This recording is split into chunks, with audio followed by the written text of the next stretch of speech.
Hamas, tahu nggak Hamas siapa? Nggak tahu kan? Kita taunya Palestina. Ini kabar agak pahit saya kasih tahu, ya. Karena kita kadang-kadang donasi, kita nggak tahu donasi ke siapa. Saya suka Bapak Ibu, hobi donasi.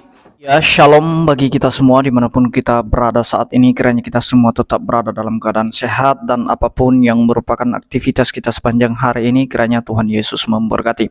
Dan kembali berjumpa lagi di channel kita ini, yaitu Zemayan Yasin. Terima kasih buat teman-teman semua dan juga para sahabat yang sudah mendukung perkembangan channel ini dengan setia, dan kiranya kita tetap menggunakannya untuk menjadi berkat bagi semua orang. Nah, teman-teman, pada video kali ini saya membagikan kepada kita semua di mana ada seorang ustadz ya yang berceramah, dan kemudian dalam ceramahnya itu dia mencoba menjelaskan tentang siapa Hamas, dan juga dia menjelaskan tentang bagaimana perjalanan donasi yang sudah dikumpulkan oleh saudara-saudara seimannya. Apakah donasi tersebut sampai kepada warga yang menderita atau kepada kelompok teroris? Nah, jadi ini perlu kita perhatikan dan kita perlu pahami siapa Hamas sebenarnya, karena ada beberapa oknum ustadz di Indonesia ini yang setuju bahwa memang Hamas itu sebenarnya adalah kelompok teroris, yang memang mereka tidak setuju apabila Palestina dan Israel itu berdamai. Nah, teman-teman, sebelumnya mari kita simak saja videonya yang berikut ini. Suatu tindakan yang luar biasa, mengabulkan kebebasan, juga kemerdekaan.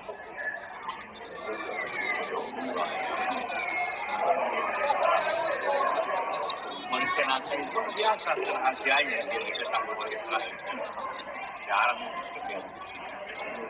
Berani, cermat sekali dan caranya luar biasa. Mohon maaf Bapak Ibu, jangan terlalu semangat masalah Palestina. Jangan kebablasan. Ini ada cerita yang kita banyak nggak tahu.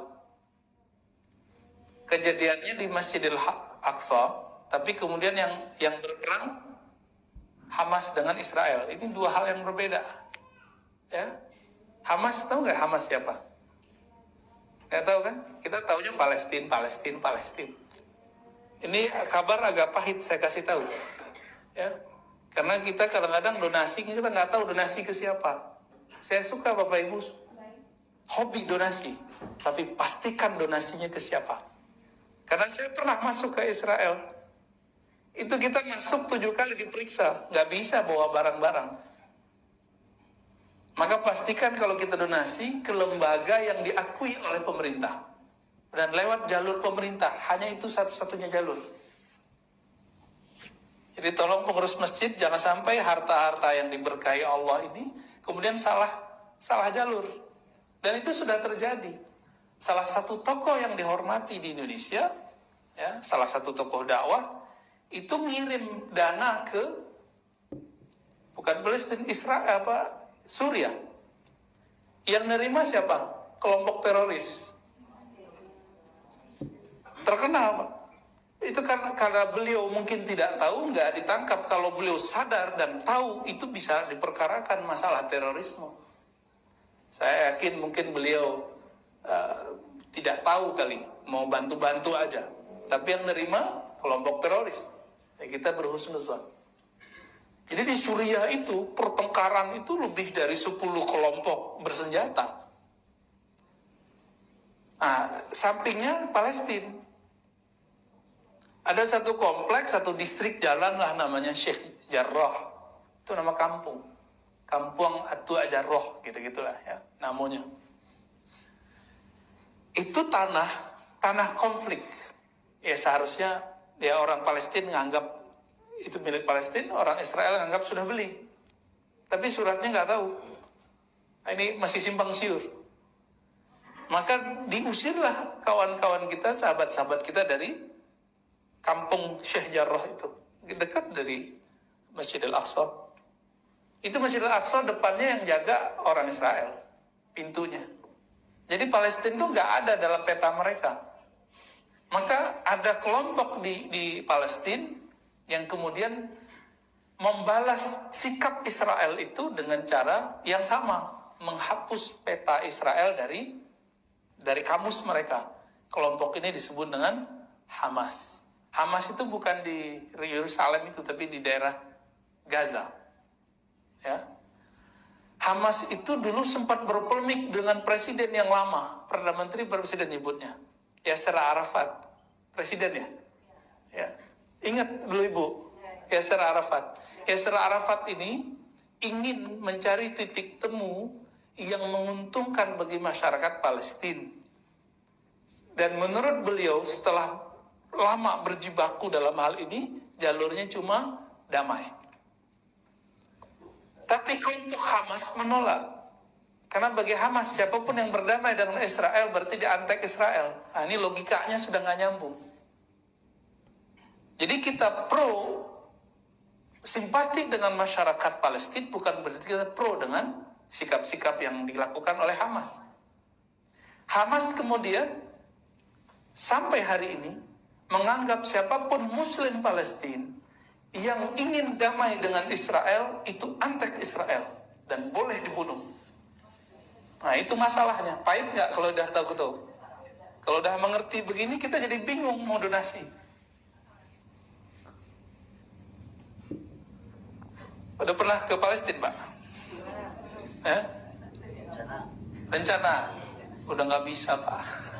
Udah nggak bisa. Nunggu perang akhir zaman dulu kali. Kita haji umroh juga belum tahu bisa lagi. Ya. Udah begini masanya, udah nggak tahu lagi. Dan emang sudah sunnatullah. Hanya sekali berhasil masa Salahuddin Al-Ayyubi, itu Al-Quds berhasil diselamatkan. Tapi setelah itu sudah takdir Allah bahwa Al-Quds hanya akan dibebaskan oleh Sayyidina Al-Imam Al-Mahdi. Hanya imam akhir zaman. Dan yang paling mengejutkan apa? Di Israel sendiri itu ada 3 kelompok yang berbeda. Yang orang Yahudinya, bukan Muslim. Ada kelompok namanya Al-Yahud Al-Usuli. Yahudi kolot gitu. Yahudi kolot itu jenggotnya 3 kali lipat Buya, Bobi, Baba, sama sih. Masya Allah, ngalah-ngalahin jenggot jemaat tabligh dan salafi. Ya, nggak ada apa-apanya jenggot mereka. Nah, itulah kira-kira gambaran kalau Nabi Harun waktu dipegang jenggotnya oleh Nabi Musa. Jadi jenggotnya mirip kayak Nabi Harun dulu, panjang jenggotnya. Di kelompok nggak boleh pakai handphone, nggak boleh ada TV. Kolot, ya. Disebut bahasa Arabnya Al-Yahud Al-Usuli, Yahudi asli, Yahudi usul, ortodok. Mereka anti dengan perperangan yang dilakukan oleh kelompok yang ketiga yang mau kita sebut. Dengan Hamas, jadi mereka anti dua-dua itu. Kelompok kedua, kelompok nasionalis. Syabi, Al-Watani, ya. Masyarakat biasa, masyarakat sipil. Itu Yahudi itu dia bingung dengan pertengkaran itu. Mereka juga pengen damai dan kita lihat mereka demo setiap hari, setiap minggu. Ya, kalau 2 kelompok pertama dan kedua. Tapi yang paling bahaya kelompok yang ketiga, Zionis. Inilah yang disebut bahasa Arabnya Sahyuniyah. Sahyuniyah. Inilah yang menguasai di Yerusalem. Mereka yang bunuh-bunuh saudara kita di sana. Ini bahayanya yang Israel ini Pak, yang bagian Sahyuniyah, Zionism. Zionis itu sudah pemahaman. Dia ambil agama sebagai alat pembenaran pemahamannya. Bahwa tanah Al-Quds tanah mereka dan itu harus diambil dengan cara apapun. Tapi dari berita-berita, Bapak Ibu bisa mendengarkan berita bahasa Arab kan? Ya, jadi kalau mau yang asli dengarkan ada 5 channel berbahasa Arab minimal tuh, ada Al Jazeera, ada Arabia, macam-macam ya. Itu beritanya pun kejadiannya sama tapi dibahasakan beda. Ada istilahnya perang Palestina Israel, umum kan? Ada perang orang Islam Israel, beda nggak? ada perang Hamas Israel. Itu beda-beda tuh beritanya. Ya. Jadi tolong pastikan ketika donasinya ke lembaga yang lewat jalur pemerintah. Hanya itu, kalau nggak bisa masuk. Yang kelompok Netanyahu yang mana tuh? Itu Zionis, Pak. Itu Zionis. Zionis. Ya. Yang ketiga, Pak. Karena dialah yang mau perang-perang itu. Tahun 2016 saya pernah berdakwah di salah satu negara Eropa. Saat itu di KBRI hadir Menteri Luar Negeri yang sekarang. Kan dia nih yang kedua ya Bu Retno.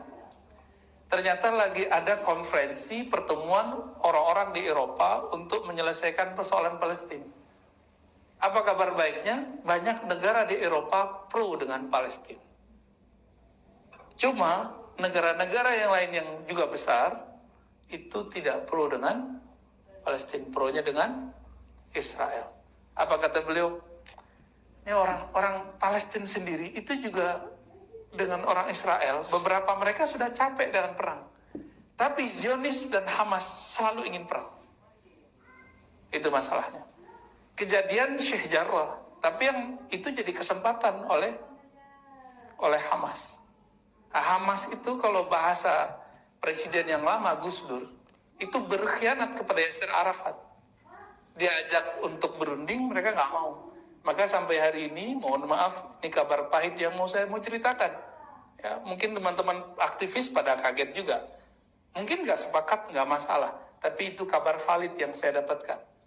Hamas itu alirannya ke Ikhwan Muslimin, tapi yang keras. Ya, yang berkelompok, yang bersenjata. Yang mana dulu Ikhwan Muslimin yang asli, yaitu Syekh Hasan Al-Banna, tidak memperkenankan itu. Mereka menganggap siapapun yang berbeda dengan pemahaman mereka itu, yaitu antek Israel. Jadi bagi dia Yasser Arafat antek Israel. Sepakat nggak Bapak Ibu? Jadi mereka kasih judul Yasser Arafat Al-Khain, pengkhianat. Begitu cara berpikirnya.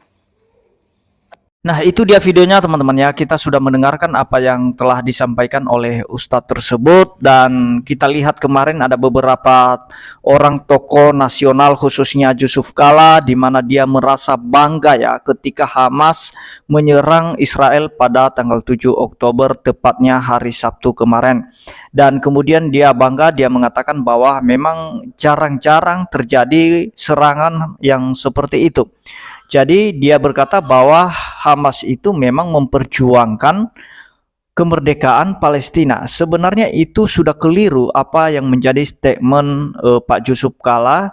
Kalau dia mengatakan bahwa Hamas itu merupakan pejuang kemerdekaan, seharusnya dia harus pahami dan dia harus perhatikan dan dia harus ingat bahwa Palestina dan Israel itu sudah mau berdamai kemarin. Itu di sidang PBB kemarin itu sudah disepakati akan berdamai Israel dengan Palestina. Tetapi karena ulahnya Hamas atau kelompok teroris ini, sehingga itu bisa menggagalkan kemerdekaan bagi warga Palestina.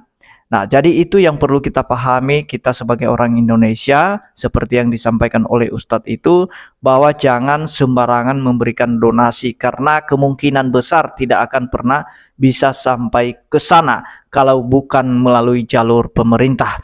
Dan ada sedikit yang perlu saya luruskan tentang apa yang disampaikan oleh Ustadz itu. Ketika dia mengatakan bahwa Israel itu pernah membeli tanah Palestina itu, tetapi suratnya tidak tahu kemana. Ini yang perlu saya luruskan sedikit teman-teman, bahwa tanah Kanaan atau wilayah Palestina itu atau Gaza itu jauh sebelum Masehi, itu di zaman Abraham, Ishak dan Yakub, bahkan sampai Yosua. Di Yosua itu nanti di zaman Yosua pembagian tanah Kanaan, dan itu bukan dibeli karena Allah memberikan tanah itu kepada mereka karena sesuai janjinya kepada nenek moyang mereka, yaitu Abraham, Ishak dan Yakub. Jadi tidak ada yang namanya beli-membeli di situ, merupakan itu tanah perjanjian yang diberikan menjadi hak Israel untuk bisa mendiami negeri itu. Jadi itu yang perlu saya sampaikan. Kiranya Tuhan Yesus memberkati kita semua. Shalom.